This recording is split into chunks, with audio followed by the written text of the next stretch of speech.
दोस्तों, आज मैं आपको सन 1800 के दौर में लेकर जाने वाला हूं, जहां आप महसूस करेंगे कि हमारे पूर्वजों ने अपनी ज़िंदगी किस तरह से जी होगी, किस तरह वो उस दौर में अपने ऊपर आने वाली समस्याओं से तालमेल बिठाते रहे होंगे।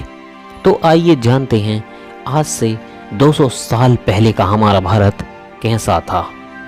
बने रहिए वीडियो के एंड तक। शुरुआत करते हैं अंग्रेजों के भारत आने से। अंग्रेजों ने 16वीं शताब्दी में भारत में दस्तक दे दी थी। आपको यह जानकर हैरानी होगी कि तब शाहजहां आगरा में ताजमहल बना रहा था, तो वहीं दूसरी तरफ अंग्रेज भारत में पैर पसारने की कोशिश कर रहे थे।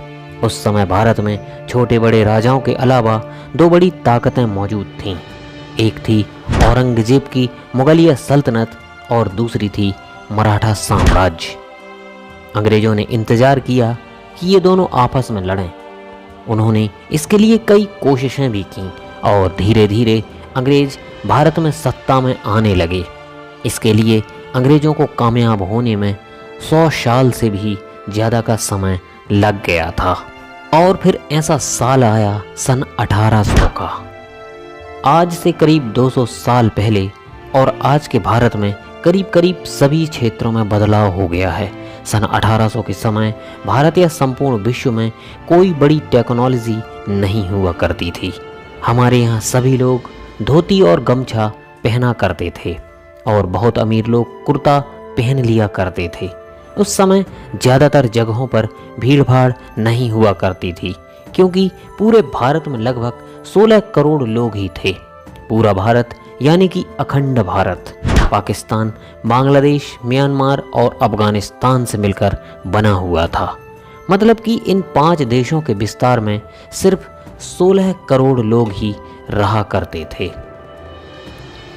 उस समय भारत में बहुत ज़्यादा प्रोफेशन नहीं हुआ करते थे। अधिकांश लोग तो किसान हुआ करते थे, जो पूरे दिन खेतीबाड़ी और पशुपालन करते थे और शाम को अपने घरों में आकर भजन कीर्तन और सत्संग किया करते थे।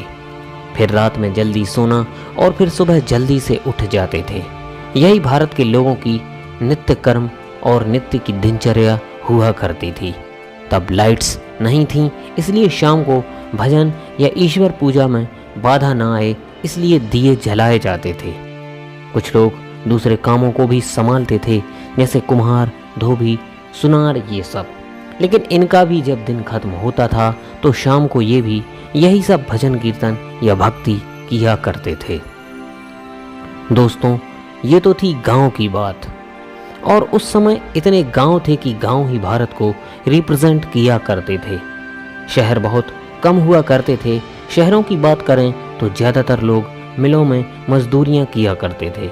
उस समय लोगों का काम बहुत मेहनत का हुआ करता था, क्योंकि उस समय ना तो बिजली थी और ना ही आज जैसी कोई आधुनिक टेक्नोलॉजी। भारत में बिजली सन 1840 में आई, लेकिन भारत के गांवों में बिजली पहुंचने में और कई साल लग गए। एक डाटा के अनुसार सन 1800 के आसपास एक यूरोपियन क्लर्क की सैलरी 40 पाउंड थी। मतलब कि एक आम भारतीय का वेतन इससे 40 गुना कम। अब इससे आप अंदाज़ा लगा सकते हो कि भारतीय किसानों की क्या आय रही होगी। ऊपर से किसान बाढ़, सूखा और लगान की मार भी झेलते थे। उस समय अमीर तबक्का भी हुआ करता था। इसमें सब तो नहीं, लेकिन कुछ अमीर ज़्यादा हमेशा ही इस फिराक में रहते थे कि कैसे भी करके अंग्रेज़ों के साथ उनकी दोस्ती हो जाए। और कुछ अमीर अपनी सूझबूझ और स्किल के माध्यम से ठीक ठाक पैसा कमा लेते थे। आज के समय में बीमारियां आम हो गई हैं, लेकिन उस वक्त भी कई बीमारियां मौजूद थीं, जैसे कि कॉलेरा और प्लेग आम थे। इन बीमारियों की कोई दवा नहीं थी।